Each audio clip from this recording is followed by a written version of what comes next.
friend, and welcome back to the Freedom Pivot podcast. It's Hannele here. Today's guest is Idara E. Bassey, someone I've been wanting to talk to for a long time.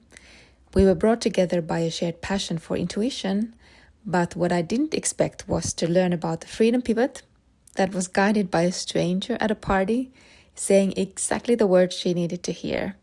But first, she had to make the leap, and that's how it works.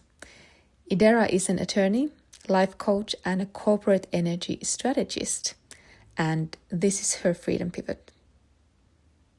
So, hi, Idara, and welcome to the Freedom Pivot podcast. Thank you so much. It's such an honor to be here. Really appreciate the opportunity. Oh, I'm so honored to have you because I've been following your work and been wanting to have this discussion for a long time. So I think it's wonderful that it takes place in a podcast context. Let's let her rip. Yes. Before we get into the big stuff, so to speak, would you introduce yourself, who you are? Absolutely. Yes, as you well noted, my name is Idara E. Bassey. I am based in Chicago, Illinois, and I am an energy strategist and a lawyer wellness coach.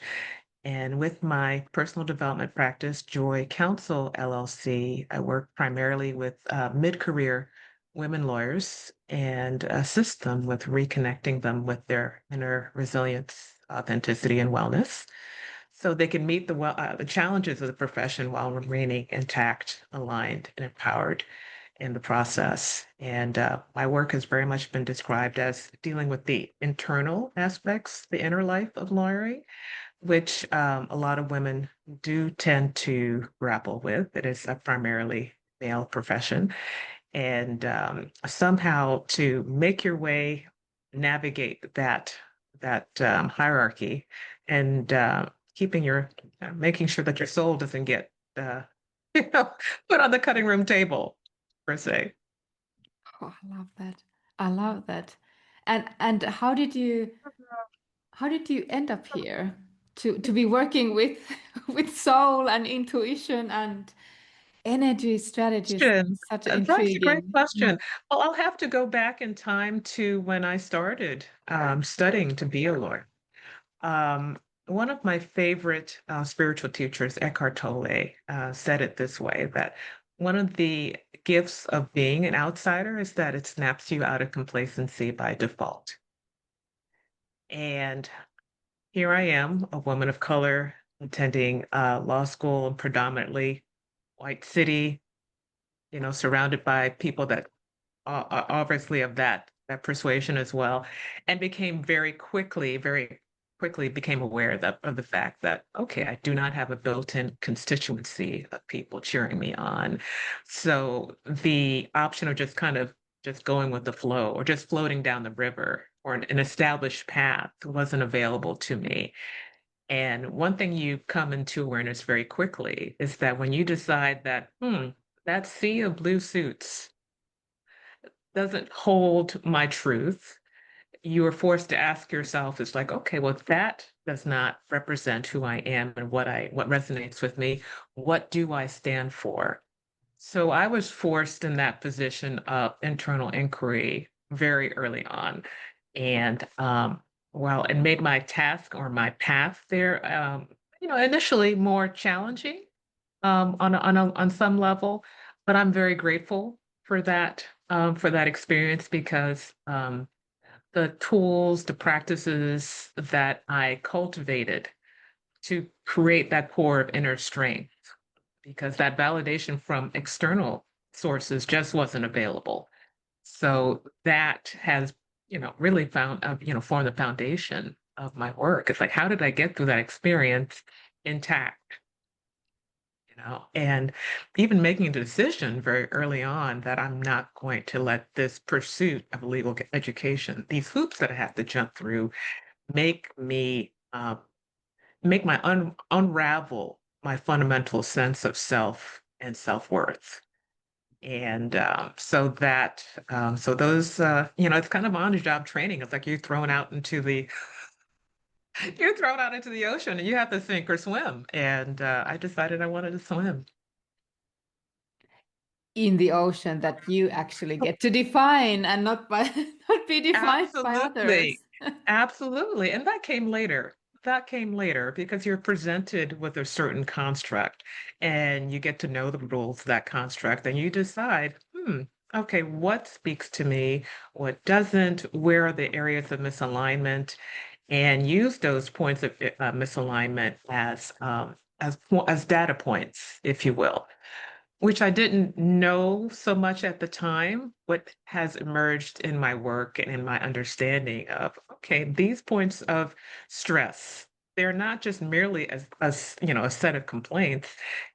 These are my personal map to guide me to what really speaks to me and how I could create more aligned situations from there on out because of the awareness of those points of misalignment and stress and tension type of thing. So that's what I like to tell people as I work with them, tell clients as I work with them, is just like, okay, you're not merely creating a list of complaints here for the sake of complaining, because there's really no utility in that. Using that information as fuel to say, okay, well, okay, this is what we've got going on here. How can we pick and choose to create a more aligned experience down the line? So Yeah, exactly. It's the way you reframe it. It's like you, as you said, that it's data points and it's information and it's good news. Now you know. Now you know what you don't want, and then you can absolutely. And that's how you get closer choose. to what you do want. Sometimes you get closer to what you want by identifying, oh, hell no, this is not me. It's not going to work for me. Let me just back my way out of it. And yes, and it's an ongoing calibration, which is one thing I like to tell people, is just that I think a lot of lawyers become really reticent to make changes because they feel like they have to have the whole 5-point plan laid out. And that's how we work, going from point A to point B to point C with as little detour as possible. I mean, it's a very linear type of process that we're involved in, as you know. It's more left brain, critical thinking. That's how we solve problems. That's how we resolve legal issues. But your ability, in fact, there's a great quote by Albert Einstein, which I really like a lot. Situations, when you find yourself in a situation, the level of consciousness that created that situation, in order to move beyond it, you have to adopt a different level of consciousness. So it's just like, okay, we've got to this situation where we're in the legal profession, and I can't speak to Finland per se, but in the United States, we're experiencing a fair amount of crisis Yeah. as far as either the rule of law and wellness of practitioners and things. It's just like, okay, if we could have reasoned our way beyond, our approach that we've adopted so far got us to where we are today. And if we're going to move beyond that, if we're going to evolve, are we going to create um, more alignment or more possibilities for a more balanced approach to how we look at the situation? We can't operate with business as usual. That's just not an option that we have.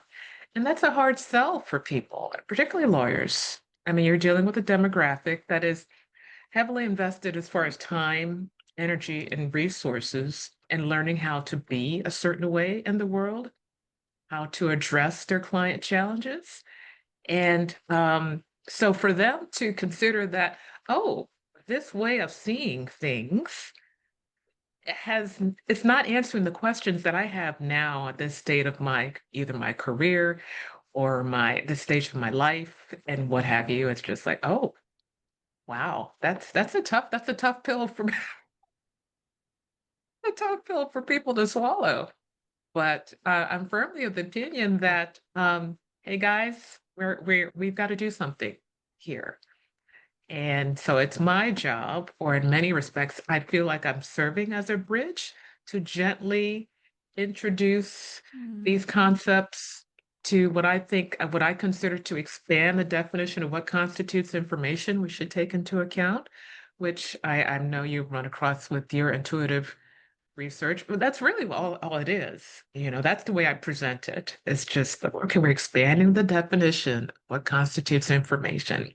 And who doesn't want more information when they're trying to make an informed decision about how to proceed?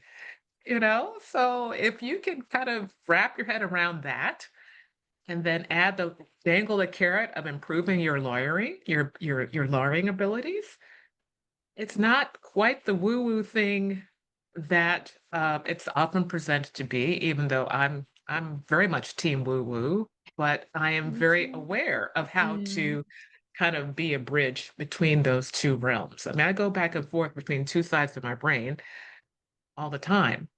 And I feel that empowers me to look at situations more holistically. So down the line, I'm not blindsided by something that just came out of left field that I should have picked up, but for the fact the four corners of the document, as the legal doctrine posits, is the only thing that matters. It's not. It's not.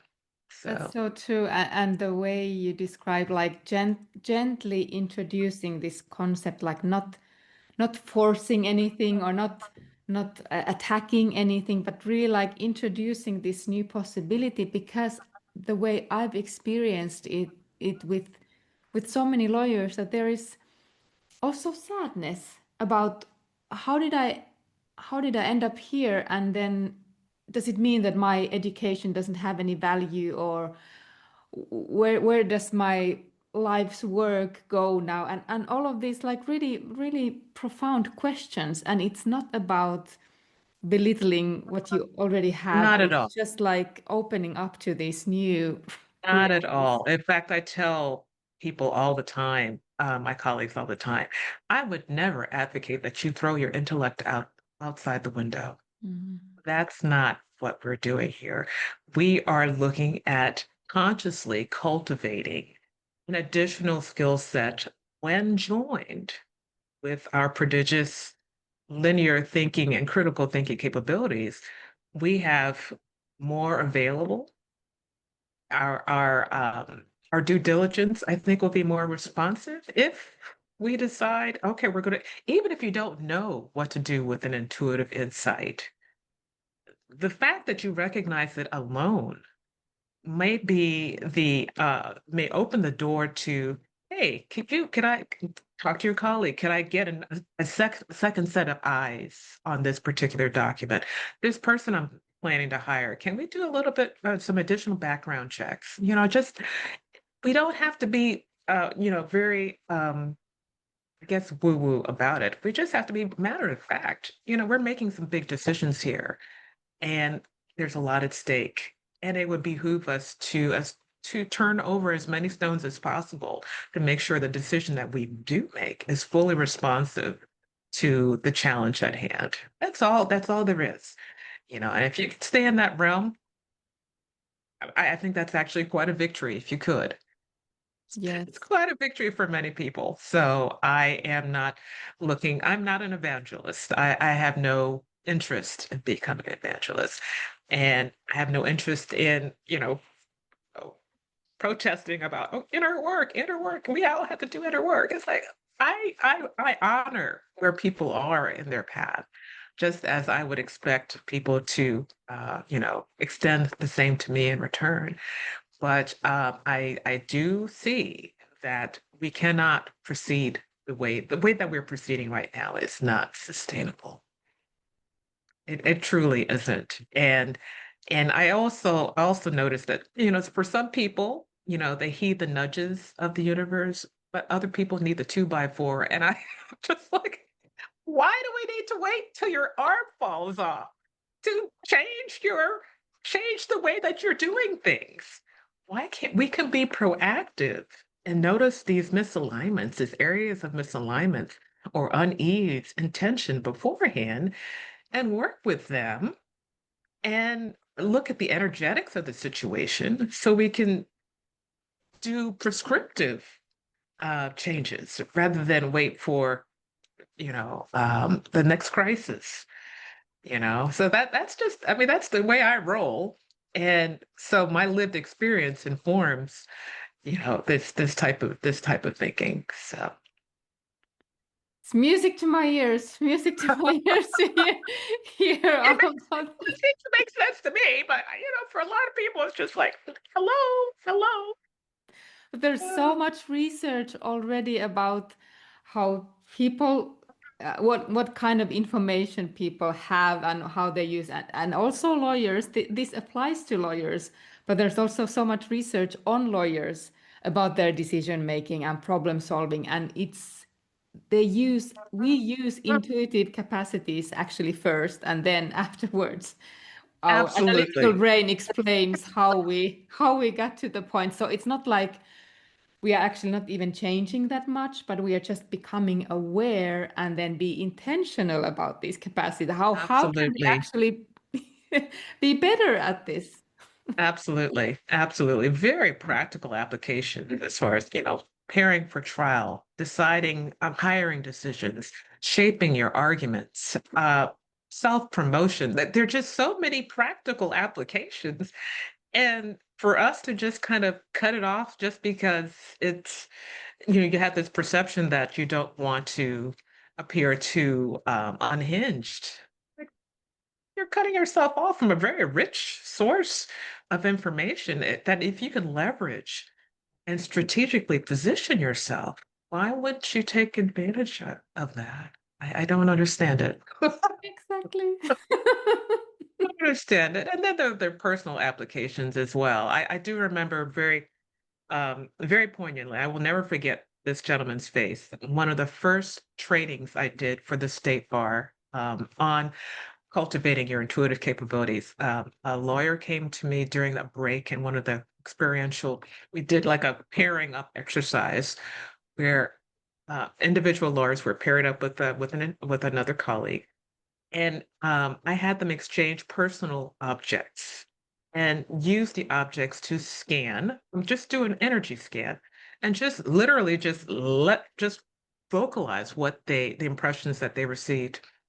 And this gentleman came up to me during the break and he had tears in his eyes and he thanked me for the exercise because some information came up during the exchange with his partner that informed him his wife had just been diagnosed with a serious disease. And he it just came on his heart that he was not fully so he was hiding behind his work, Hmm. not fully supporting her as she deserved. I get chills when I talk about this. I mean, this was back in 2018. And so these insights that surface to awareness, Hmm. they're very powerful. And they can inform a richer living experience, much less, the practical applications that we just alluded to. Um, your life is speaking to you Hmm. in so many ways. If you are willing to open your perception, it may come through a different outlet, but by golly, it's like, oh, okay, this is the reason why I do this work. It's moments like this that just like make it all worth it, you Yes. know? Yes. Yeah. So I don't know, as lawyers, we have such a powerful platform to be of service to society, healing force. And why wouldn't you want to leverage all the tools available to you to serve in that capacity? Yes. I just, that's what I'm here for. I mean, I'm a healer. I just know that. I just know that. It just so happens that it's just under the umbrella of a specific set of skills that's recognized in the marketplace of that of being a lawyer. But we have the possibility, we have the opportunity to make a real impact. Yeah. And if we remember our heart in this process, boy, what we could do. What could we do? What is possible? Oh my goodness. Listening Okay, to I'll you, step I step no, off my no, soapbox. no. It's just Let me listening just to hop you. off my soapbox. This made me realize that why we needed to have this discussion today of all days, because I was just I've been working with this concept of am I a healer or not, and I actually Mm. now understood that I am. But now listening to you, it like thank you for sharing that, and thank you for strengthening my understanding of Oh, myself you're and so my work as welcome. well. And thank you for being available for serving that capacity, you know? Because obviously there are people who aren't heeding that call. And I think it kind of speaks to the willingness to be used as a conduit. Hmm. It's a willingness. Um, Take a look at the evening news on any given day. There's a lot that needs to be done. And to the extent that you can open up just a little bit to let your particular configuration of skills, as it goes through courses through your DNA, coupled with your training and your areas of interest that you have managed to follow all these years, suit up. Yeah. I mean, suit up. I mean, so this is how I have chosen to work. I think the confluence of my lived experience as a woman of color in institutions that are predominantly male, and all my life experiences congealed in this package known as Idara E. Bassey, is that okay? This is what I can do. Hold a hand, the lawyer, hand of the healer, and get them starting to talk to each other and get them to realize that you're not really that far away from each other on the continuum as you would think, you Oh, know? yeah. Yeah. So here we are. Yeah. If we go back to your own story, as you know, the we talk about pivots and freedom in this Yes. podcast. So, do you recognize a moment in your life or career that you made your own freedom pivot? Oh, absolutely. Absolutely. Fairly early on in my career, I had been recruited to manage a support program for African diplomats based in Washington. And that was going on pretty well. And then I got promoted to being in-house legal counsel for that particular organization, which at the time had been the largest Black-owned nonprofit organization doing humanitarian relief agency work in sub-Saharan Africa. And, so I went into that situation. I mean, I was young in my younger years, and I was a rabble rouser. I was just like, okay, we're going to change things, and we're going to march, and we're going to go to Congress, and we're going to do this and that, and the other thing. And I was surrounded by people who were literally and figuratively fat and happy. We're not going to upset this apple cart, because if you had come to this stage in your career as an African diplomat where you were sent to Washington, you have curried favor with the home government. You've got a lovely house. Your kids are going to private school. You've got diplomatic immunity, and we're doing the wine. There's a lot of wine and cheese flowing, but not a whole lot of action. And I also became aware of, some internal moral conflicts that I had within myself about the policies of my employer, and how I felt the international development world was. It's like, okay, are we pimping people because of their crises? I mean, how are we empowering these people? Are we really, working ourselves out of a job, which I thought we should have been doing? But again, it's very alluring, the illusion of, okay, we're good. This congressperson, this USAID official, this World Bank official, the titles, the proximity to power, the ego management involved. I felt like I should have got a doctorate in ego management. I just felt like I was working at cross purposes to my spirit, actually. So what I did is I wound up, I resigned. I resigned from my position there. And to the horror of every Tom, Dick, and Harry around me, including family members, because I just felt like I wasn't working with integrity. I just didn't feel the whole situation didn't feel like it had that level of integrity about it. And so that was big for me, a big inflection point where I was seriously considering about notions about work being expression of a self-expression of an outlet through self-expression, and a sense that work being a way of being of service to society as well. So jumping off of that bandwagon, 2 weeks later, I attended a party in Washington, D.C. with a girlfriend of mine who actually was a colleague of mine at this organization.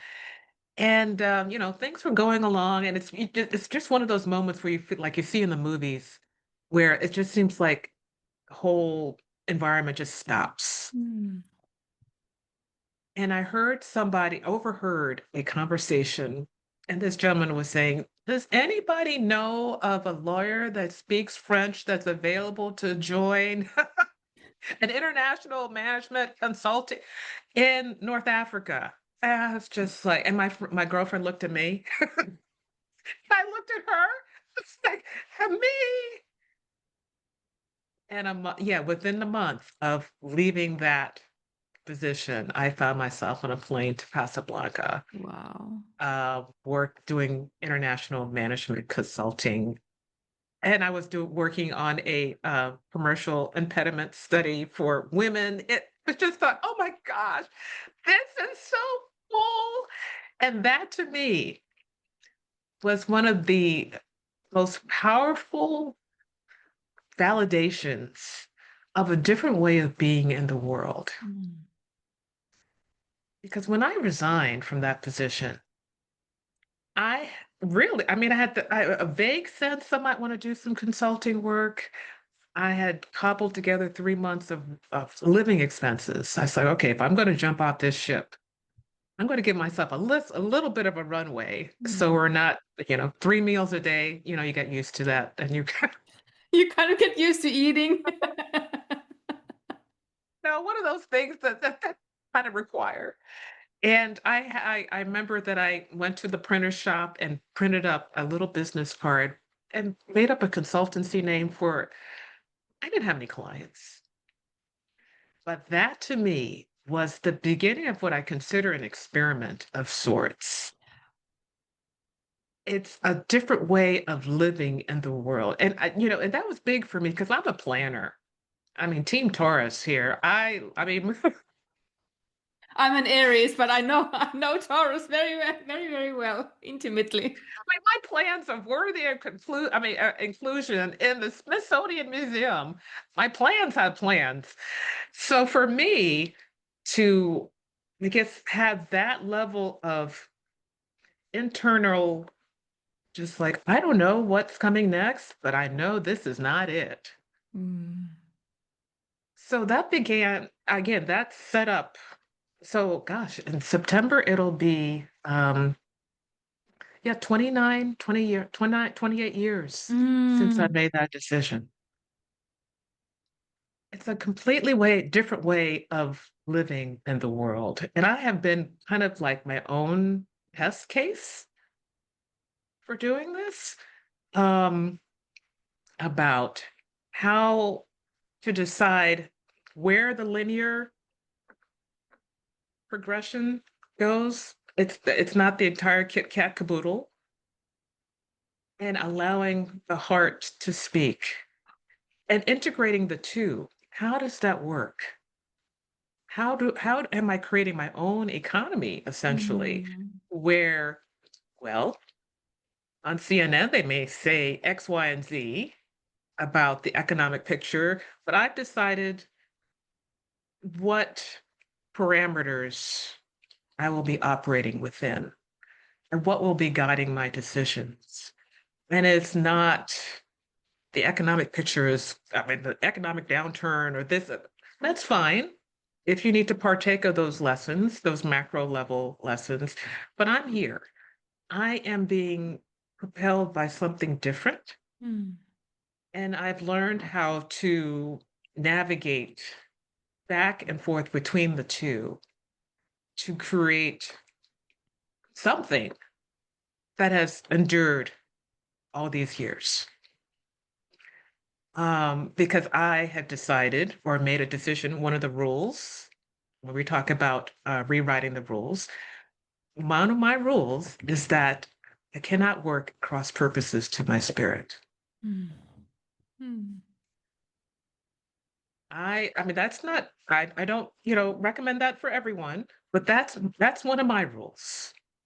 I don't do well when I'm working across purpose. My mission, my sense of mission, I do what I can to align with I work best under the auspices of a compelling mission.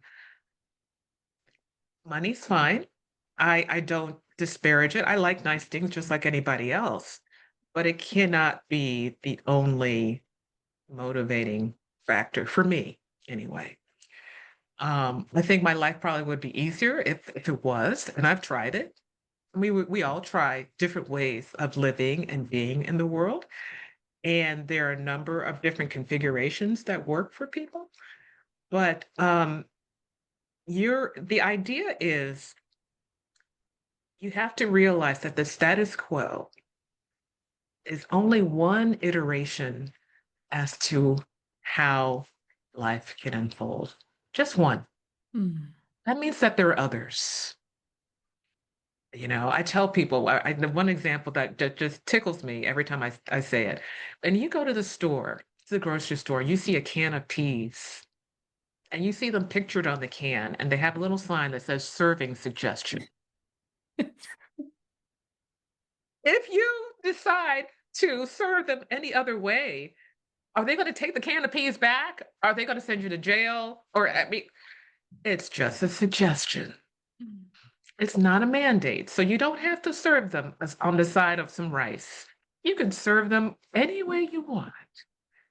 So again, it's just one version. And for the lawyers out there who are listening and who are feeling such angst and despair about what they've created professionally or even personally, I think the recognition of that angst is a victory. It means that you're awake, Mm. first of all. Mm. And to the extent that you realize that there are areas of challenge or areas of misalignment, recognizes your role, recognizes the fact that there's something else besides that alignment that you might want to experience. You may not know how to get there. You may not, and it may not happen overnight. But you know how many people are living in quiet desperation and just resigned that this is the way life is going to be? Mm. I don't know how, and I feel for those people. I don't know necessarily how to reach them because once you've made that decision, it's very difficult to entertain the possibility that there's something different Mm.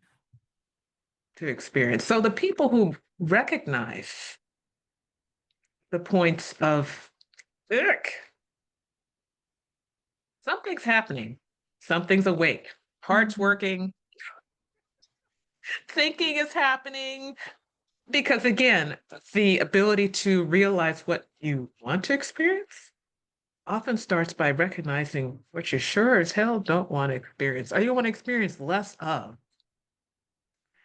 And that to me, I think is one step. The journey of 1,000 steps begins with the first. That's the Mm. first step.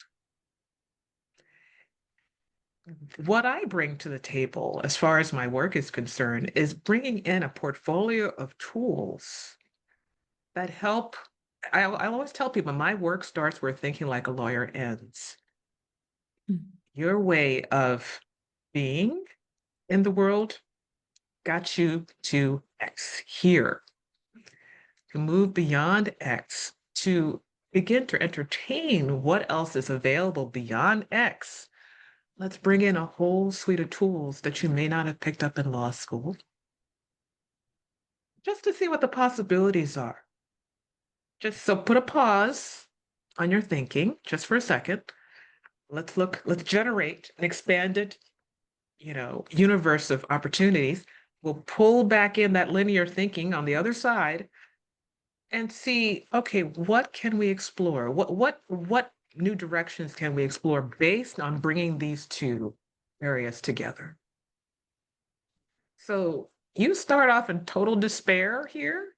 Mhm. You don't have to stay here. Mm. You don't. If we look at a body of knowledge, a body of knowing that comes from maybe an aspect of your being that you haven't fully cultivated or even realized, there's more information to work with. There are possibilities that are available that you can begin to work towards to bring into your experience or find ways of cultivating what you think might be missing outside of your work to balance the stress of the work. But the possibilities are not available if you continue to think the way you've always been thinking. You're going to get more of what you've been getting. And if this doesn't work for you, think you want more of it. It's a Exactly. very simple, but not easy. Mm. Again, it's not easy for people to think that the way that they've been in the world has some limitations, and and again, this is not coming from a space of judging Mm. people. I mean, we're all doing the best we can to get from point A to point B and to make it through the day. But rather than just kind of trudge through life, slug through, because our working days are long. Mm. And I that's why I like to focus on mid-career women. They don't necessarily have the energizer bunny energy that they started off the profession with, but retirement is still a ways away. So they're in the middle here. And just like, well, goodness gracious, I followed all the rules. How am I going to get through this? I still need this income. I've got, Mm. obligations. I've got children. I've got all these things. What is going to make this middle part more palatable? Mm. If there are avenues to bring more of a sense of purpose or alignment available in my life, in, outside, or out or around the law, how are we going to figure what tools can I use to access what that could look like? Because the tools that I have, that I was given through my legal education, they're not answering my questions. They're so limited. They're They are so limited. limited. They Mm. are limited. I mean, again, they get you through the 9 to 5 or the 9 to 9, whatever you want to call that. But there's a whole life outside of that. And how do we get access to what that could look like, what that could contain, um, or even what is operating that is forcing me, or that is forcing me to stay in this box and not consider anything outside of that box, because that's a whole question in and of itself that would be helpful Yes. in your work and outside of your work. So yeah, that's kind of how it all kind of shakes out. So what happens to your clients? Do they change work often, or what does it look like in practice I when they never, work I with this? never, again, it's not my place to Mm. prescribe Mm. that everybody, there's not a mass exodus out of the profession, obviously, and I'm not even recommending that. But I think people are giving themselves more grace to make adjustments, to get clear about what their values are. So when they are at decision points, they have a wider range of variables to take into consideration versus just, okay, this is paying X. But what other values that you have discovered are important to you that you need to incorporate into the decision-making process? So you make a decision where you feel aligned versus just kind of checking a box type thing. Because we're very good at checking boxes. I mean, we're excellent. I mean, we're the best box checker. Yes, just give me the list and I will see through it. A, B, C, and and it's fine. That's fine. And that serves its purpose. I mean, obviously that it serves its purpose, but it can't be the whole enchilada. It's just like, oh wow, I've discovered that this is an issue that's close to my heart.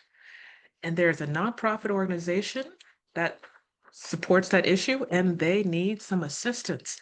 By golly, I could use my skills, donate my skills to advance this cause. And I can feel good about my legal education because somehow I am leveraging it for the good of a purpose beyond me, a good that's moving the needle on making this world a better place. Like, or you can decide, okay, I need to stay in this big law position because I support this artist, this art school or something of that nature.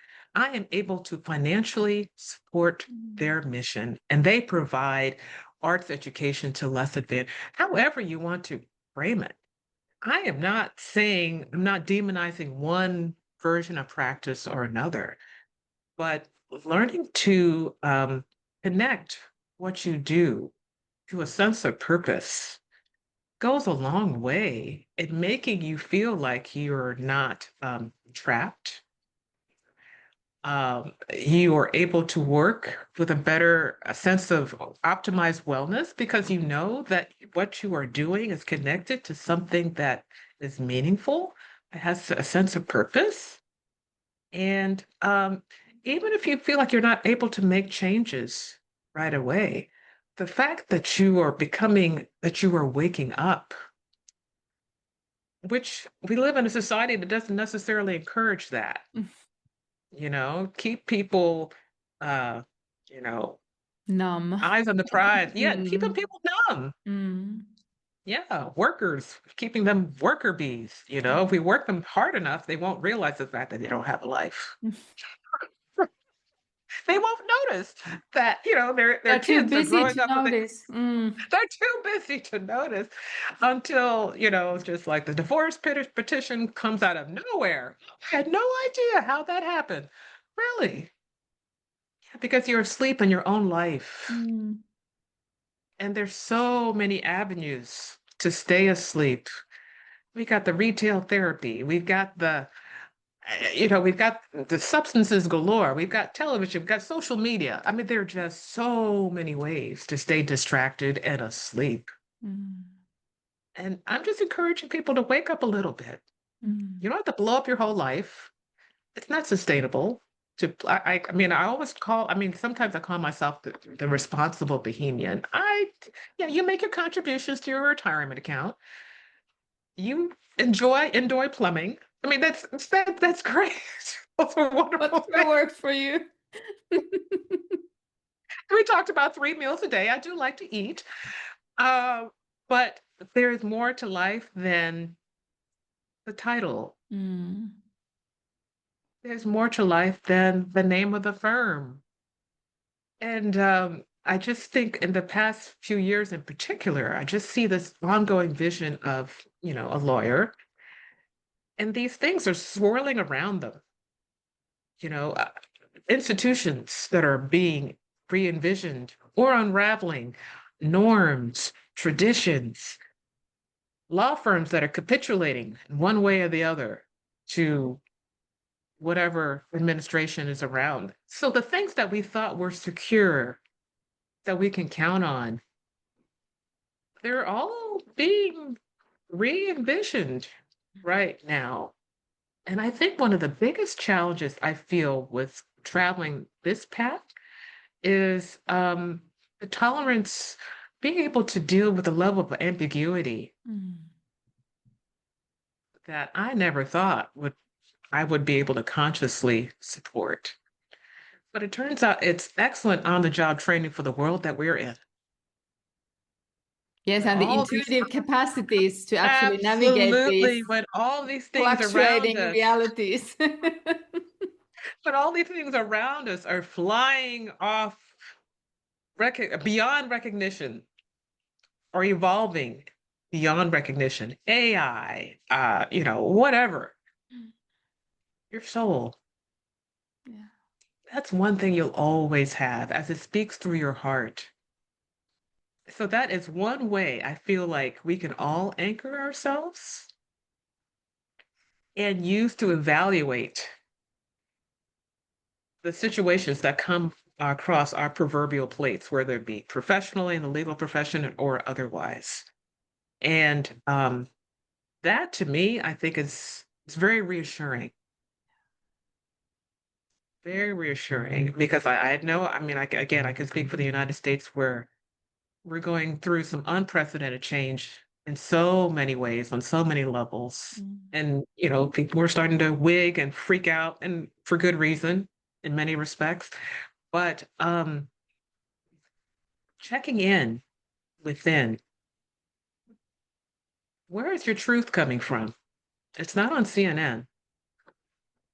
And the more adept you get at doing that, starting with low stakes items. I mean, I tell people when they are in the process of cultivating their intuitive skills, start low stakes. Yeah, don't start with to- the most difficult. What should I do don't, with my life? don't start with liquidating your retirement portfolio. Go out and decide. I mean, the weatherman says it's going to be sunny, but you get a flash that it might rain. Humor the gods and take your umbrella. Low stakes. And then gradually, it's just like going to the gym, starting a strength training program. The more you use those muscles, the more easily that you can. So I don't know how to live any other way at this point because I've been doing it for so long. But I just it's practice. It's a capacity that's available to all of us if you make the decision that this is an aspect of your being that you want to develop and amplify in your experience. Because you have to decide that that the world that you are living in, to be an impactful player in it, you can't you can't live by the echo chamber. We can't continue to I mean, everybody thinks AI is the second coming, but it's regurgitating everything that we've developed. That's not new. That's not innovating. If you want to position yourself in a way where you are producing new thought, living in new ways, making impactful decisions, your inputs have to be different. The way you roll has to be different. Yeah. They say in order to lead an orchestra, you have to turn your back on the crowd. Just saying. And I can't think of another time where it would be a good idea to reconsider everything.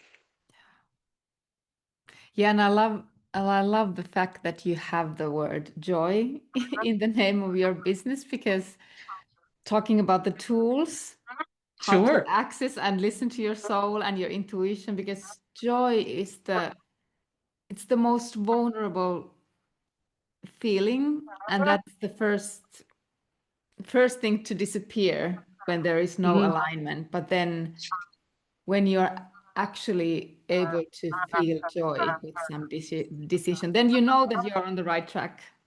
Absolutely. Absolutely. Even if you don't know how the path is meant to unfold. The word courageous, le cœur, the French word heart, that's where it's sourced. That's where it's all sourced. So to approach, when you think about being of service to your clients, how powerful is it to come at your work from that awareness? That's the highest level of service right there. And again, it doesn't necessarily include we win every case every time and we deplete, we totally crash the opposition. No, it's wanting to help somebody in need. You have been fortunate to cultivate this universe of skills, and you're using it in such a way that you are empowering your client, but you are also empowering yourself. And that kind of lifts the inquiry up of the drudgery of it, or any grunt work that has to support that end result is connected to that kind of service. So I think it elevates you, it elevates the profession, and it helps make the world a better place. Yeah. Oh, this has been such a wonderful, wonderful, wonderful conversation that I'd love to keep going, but I think that we need to be closing. But before we go, I would love for you to share what you're currently working on, and where can people find more information about you, and how can they work with you? Absolutely. Well, yes, lots of things cooking, but that's just the way I roll. I have recently released a new white paper called Quiet Questioning, a new body of work that I'm launching for a framework for mid-career women lawyers to move. It's a structured, inner-directed process to moving from external problem solving to inner evaluation of alignment and purpose. So if you are interested in taking a look at that, you can get a free download by either reaching out to me on LinkedIn in my profile there, or my Substack, which I believe we'll try to put a link Yes, in the I will show put the link in the show if you notes. could put a link there. So I'll be starting to convene small groups of women lawyers who are interested in looking at shifting identity, meaning, and purpose in this fast-changing legal environment. So I'm very excited about that. My website is www.loveyourlawyerlife.com, which gives a kind of like a kind of big overview of who I am and the individual one-on-one support services that I offer that incorporate these tools that I alluded to that open the doors to seeing what's behind what seeing beyond thinking like what a lawyer has to offer. So that's also available. I'm also very active on LinkedIn as well. You can find me at Idara E. Bassey as well. I'm also very active there. So wherever you find me, I'd be happy to chat and get a conversation going. Really excited about this body of work, and very passionate about it, as you can see. And just thrilled again for the opportunity to be here this morning. Oh, thank you. Thank you so much for waking up early and just being here, because I feel that your presence alone is so healing. So thank you so much. Oh, well, thank you. Thank you, Hanele. I really appreciate that. Thank you. Bye-bye. Okay, take care.